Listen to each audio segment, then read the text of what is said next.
விருகம்பாக்கம் தொகுதியில் வீறுநடை போடுபவர் யார்?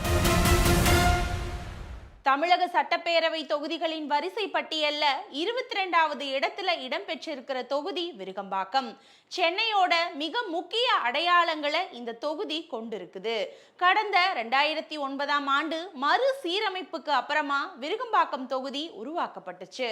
ஆசியாவிலேயே மிகப்பெரிய சந்தைகள்ல ஒன்றான கோயம்பேடு மொத்த விற்பனை வளாகம், சென்னையோட புறநகர் பேருந்து நிலையம், சினிமா கலைஞர்கள் சங்கமிக்கும் சாலி கிராமம், அதுக்கப்புறம் காளியம்மன் கோவில், வேம்புலி அம்மன் கோவில், ராகவேந்திரா கோயில்னு புகழ்பெற்ற ஆன்மீக தலங்களும் இந்த தொகுதியில மிகப்பெரிய அடையாளங்களா இருக்குது. இந்த தொகுதியில ஆண்கள் 95,025 பேரும், பெண்கள் 1,01,461 பேரும், மூன்றாம் பாலினத்தவர் 50 பேர் அப்படின்னு மொத்தம் 1,96,536 வாக்காளர்கள் இருக்கிறாங்க.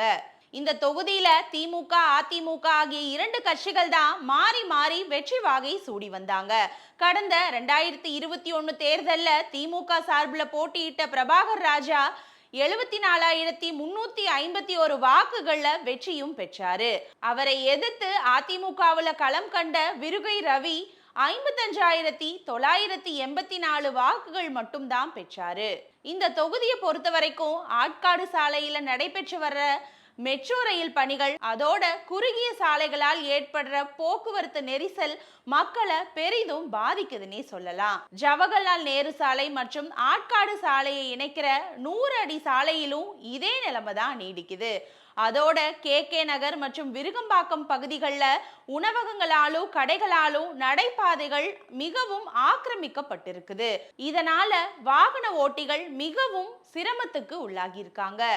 ஆட்காடு சாலையிலிருந்து கோயம்பேடு சுத்திகரிப்பு நிலையத்துக்கு போற பாதாள சாக்கடை குழாய்கள்ல அடிக்கடி ஏற்படுற அடைப்புகளால கழிவுநீர் தெருக்கள்ல ஓடுற அவல நிலையும் உருவாகி இருக்கு.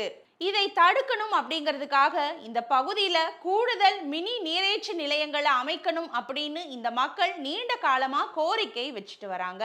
இந்த தொகுதியை பொறுத்த வரைக்கும் தென் மாவட்டங்களிலிருந்து குடிபெயர்ந்து வந்த மக்கள் தான் அதிகமா வசிக்கிறாங்க.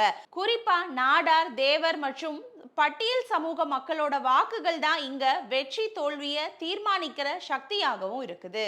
இந்த தேர்தல்ல திமுக சார்பில் தற்போதைய எம்எல்ஏ பிரபாகர் ராஜாவே மீண்டும் போட்டியிடுறாரு.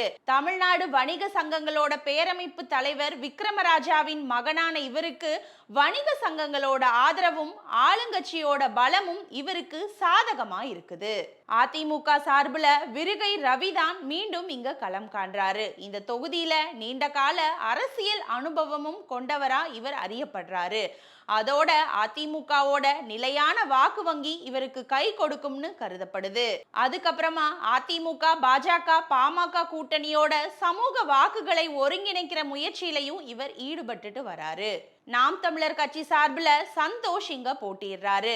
டிவிகே சார்பில் நடிகர் விஜய் தனது ஓட்டுநர் மகன் சபரிநாதனை இங்க களம் இறக்கியிருக்கிறாரு. பிரச்சாரத்துக்கு விஜய் நேரில் வருவதா ஒரு வாக்குறுதி அளித்ததா சொல்லப்படுது. இதனால இளைஞர்கள் மற்றும் முதல் தலைமுறை வாக்காளர்களோட வாக்குகள் பிரியறதுக்கு வாய்ப்பு இருக்கு. இது திமுகவுக்கு பாதகமா அமையும்னு கணிக்கப்பட்டிருக்கு. கடந்த தடவை 18,000 வாக்குகள் வித்தியாசத்துல திமுக வெற்றி பெற்றது. ஆனா இந்த தடவை தாவேகாவோட வரவால தேர்தல் முடிவுகள் எத்தகைய திருப்பத்தை ஏற்படுத்தும் அப்படிங்கிற எதிர்பார்ப்பு மக்களிடையே பரவலா காணப்படுது.